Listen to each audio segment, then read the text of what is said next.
The year was 2157. Humans had built homes on Mars. Europa and Titan, they were proud of how far they had come in such a short time.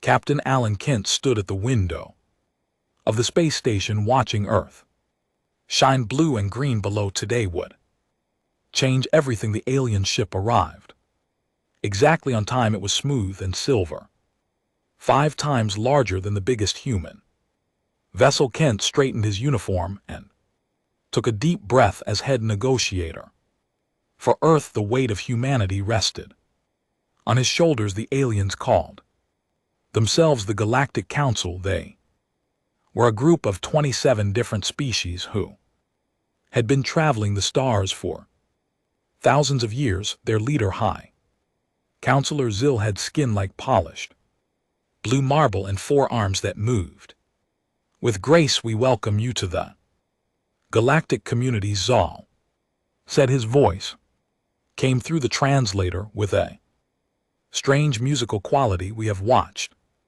your kind for some time." Kent nodded. "We are honored to meet you and look forward to peaceful relations." "Yes, peace." Zal's 6 fingers tapped together. "We offer you membership in our council, Captain Kent, as a protectorate species." "Protectorate?"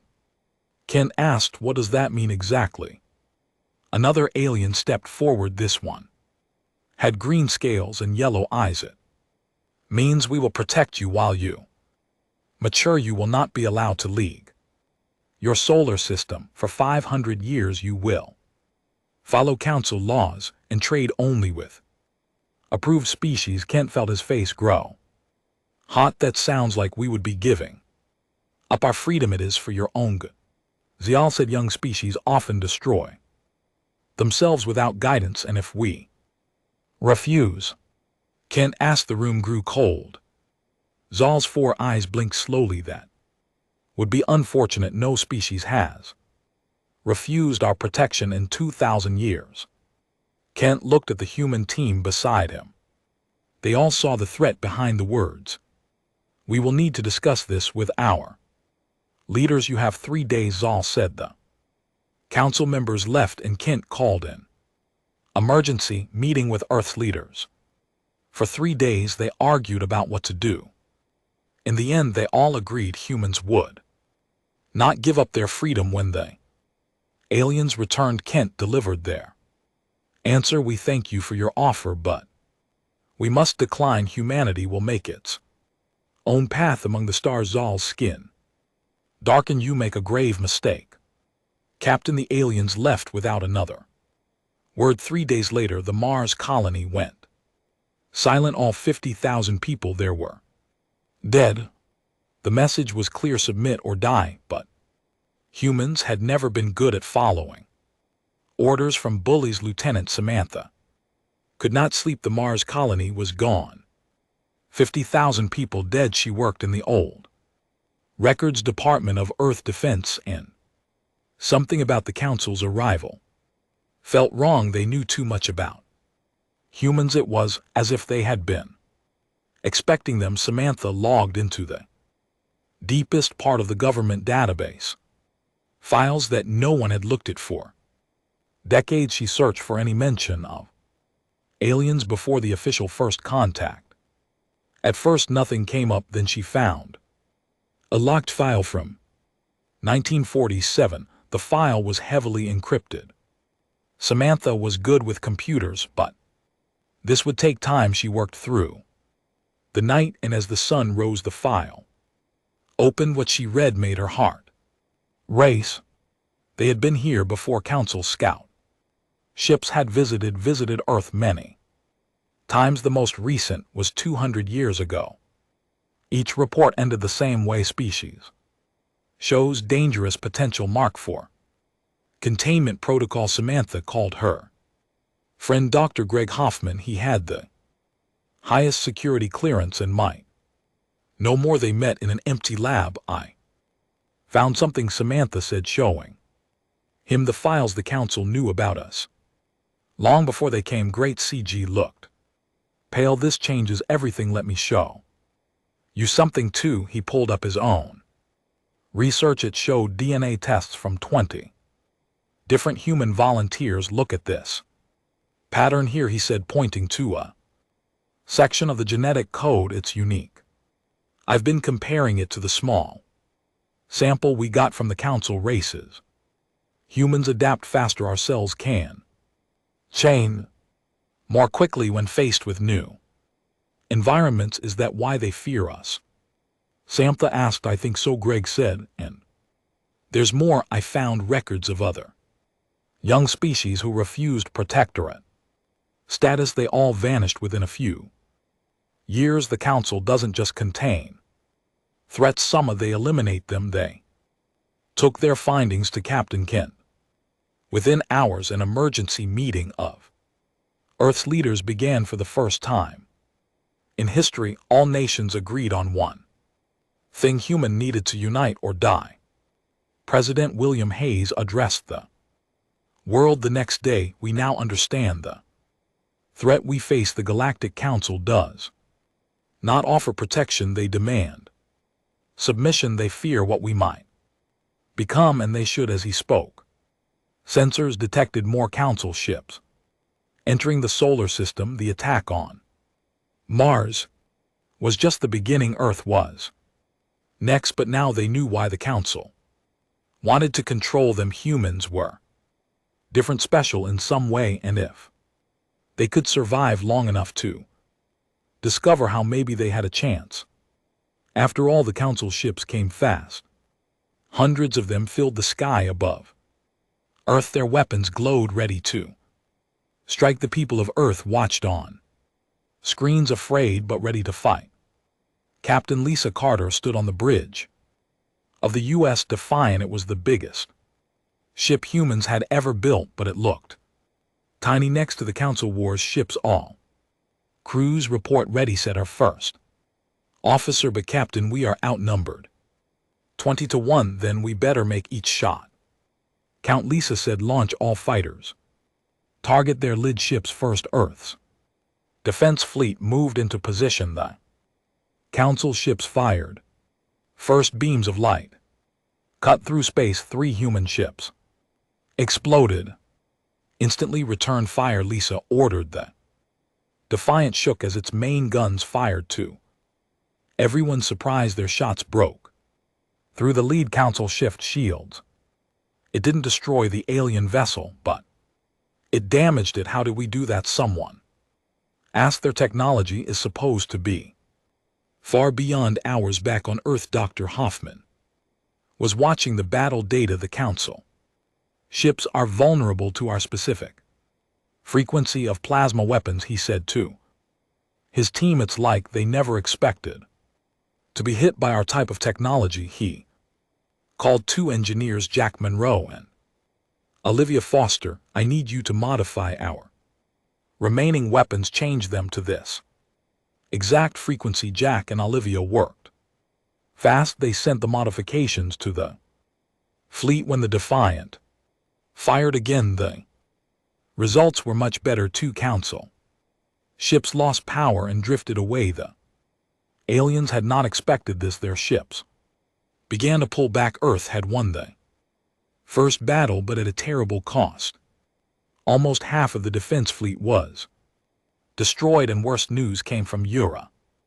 The council had completely destroyed the colony. Their 15,000 more people were dead. President Hayes called an emergency meeting with Captain Kent, Dr. Hoffman, and the military leaders. They expected us to surrender immediately, Kent said. Our resistance has confused them, but they'll be back, said the general, and we've lost too many ships already. President Hayes stood up. Then we build more, we adapt, we survive. He walked to the window and looked out at the sky. I will address the planet tonight. The people need to know what we faced that evening. Every screen on Earth showed the president's face. Citizens of Earth, he said, today we have shown the council that humans will not bow to threats. We will not surrender. We will not accept subjugation. We have suffered losses, but we have also shown that we can fight back, and fight we will until we are free to chart our own destiny among the stars. 6 months passed. Earth was losing the war. The Council controlled most of the solar system. Their ships blocked all paths out. Humans were trapped, but they were not giving up. Deep under the Pacific Ocean, Major Ryan Davis looked at the maps on his screen. His underwater base was one of the last safe places to plan attacks against the Council forces. The aliens had troops on the ground now. They controlled most major cities. Status report. Ryan said to his team. Not good, sir, said a young soldier. We lost contact with the Asian resistance cell yesterday. The European group is running low on weapons. Ryan rubbed his tired eyes. At first, the Council had expected an easy victory.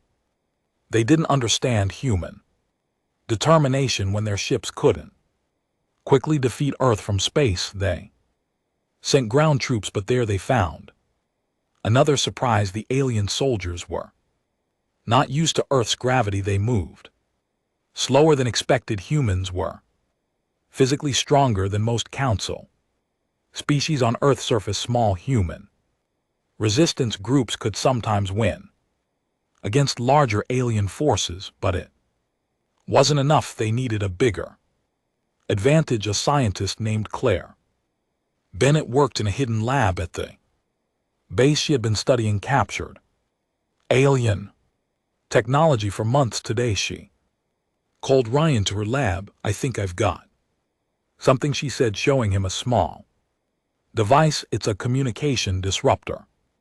The Council forces all connect to a central network. This can block their signals. Will it work? Ryan asked. In theory, yes, Claire said, but we'd need to get it close to their main communication hub in orbit. Ryan thought for a moment. If we could blind them even for a short time. He gathered his best team. They called it Operation Blackout. The plan was simple but dangerous. A small ship would carry the disruptor device to the orbital hub. It was a suicide mission. The pilot would not likely return. 20 soldiers volunteered. Ryan chose the best pilot among them. The small ship launched at night from a hidden base in what used to be Canada. The Council didn't see it coming. The disruptor activated near their hub. Suddenly, all Council forces lost contact with each other. They couldn't coordinate attacks or defenses. Ryan's resistance fighters struck all at once. They retook key positions in orbit and on the ground. For the first time in months, humans controlled parts of their own planet again. The victory wouldn't last long. The Council would adapt, but something important had changed. Word of the successful human attack spread through the galaxy, and not everyone in the Council was happy about the war against Earth. News of the human victory spread fast across the galaxy. Many species in the Council had never seen anyone stand up to the three most powerful races who controlled everything.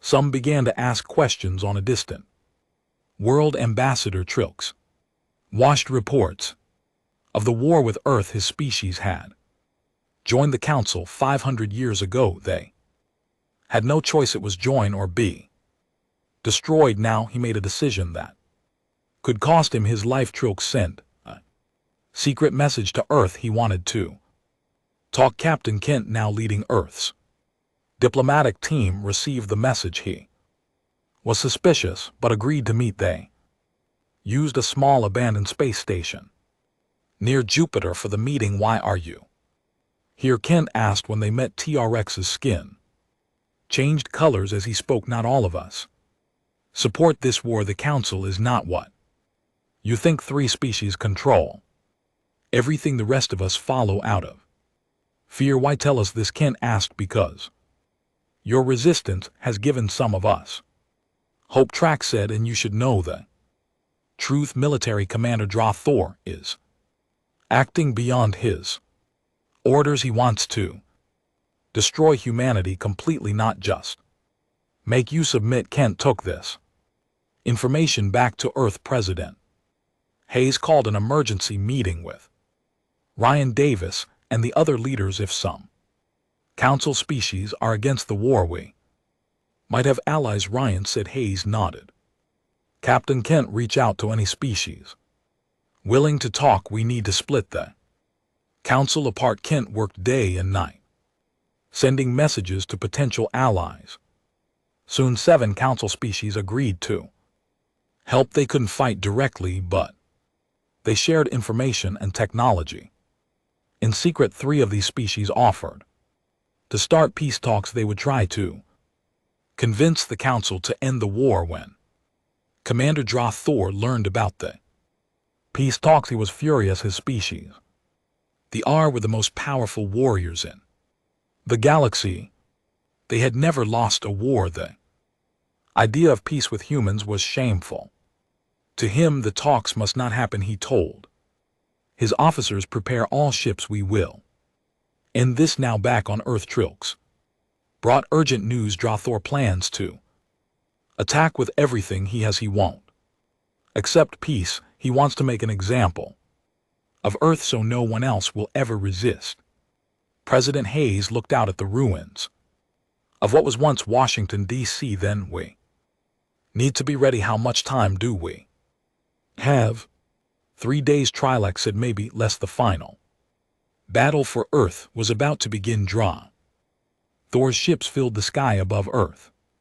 There were more than anyone had ever seen before. Thousands of warships, all ready to attack on the main command ship. Dra Thor sent a message to Earth. You have 24 hours to surrender. His deep voice wounded across all communication channels. Submit to council rule or be destroyed. President Hayes received the message in the underground bunker that now served as Earth Government Center. Captain Kent and Major Davis stood beside him. He's lying, Kent said. Trilks warned us. Even if we surrender, Dra Thor plans to destroy Earth as an example. Hayes nodded grimly. Then we fight to the end. What options do we have in the science lot nearby? Claire Bennett and Jack Monroe have been working non-stop.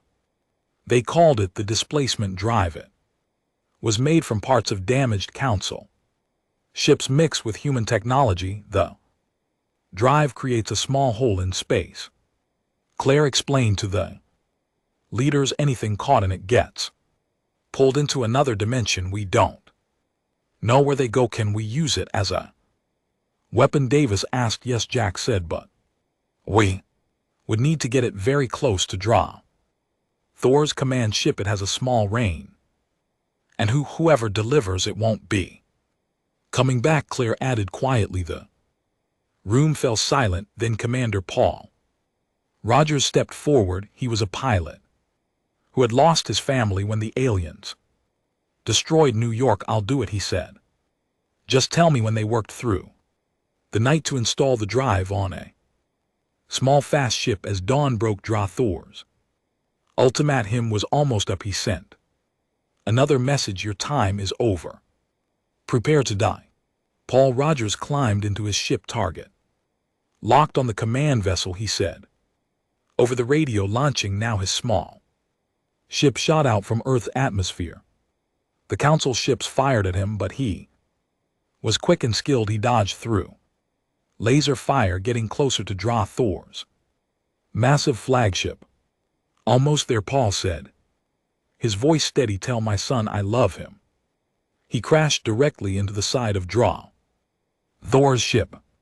For a moment, nothing happened. Then strange blue light began to grow from the point of impact. It spread quickly, swallowing the command ship. The light pulsed and expanded, pulling in nearby council vessels. In seconds, Dra Thor and a third of his fleet vanished. They were simply gone, pulled into another dimension. The remaining council ship stopped firing, confused by what had happened. For the first time in the war, the aliens retreated in fear. Earth had done the impossible. They had defeated the undefeatable Commander Dror.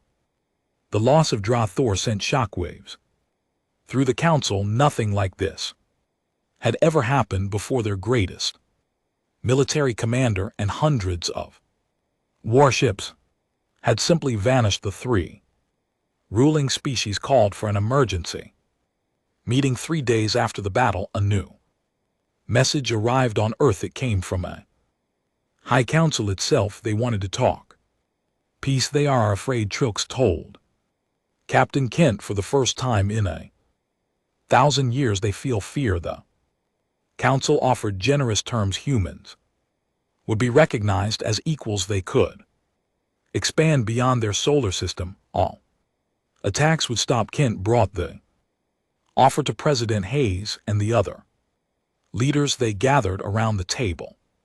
In the bunker, it looks good, one general said. Better than we could have hoped for. Kent shook his head. It's a trap. They're buying time to build a new fleet. As soon as they feel strong again, they'll attack. They can't allow us to exist. We've proven too dangerous. Hayes looked at the battle maps. Earth forces were still badly outnumbered, but they had captured several council ships. Intact engineers were studying them, learning their secrets. What if we don't wait for them to attack again? Hayes asked. What if we strike first? The room fell silent. No one had considered this target there. Military bases, not civilians. Hayes continued. Show them we can hit them at home. Make them truly want peace, not just pretend. It was a bold plan. Earth had built new ships using the technology they had captured. They were faster and stronger than before. Claire Bennett had improved their weapons. Jack Monroe had designed better shields. While the Council waited for Earth's answer to their peace offer, human ships secretly gathered at the edge of the solar system.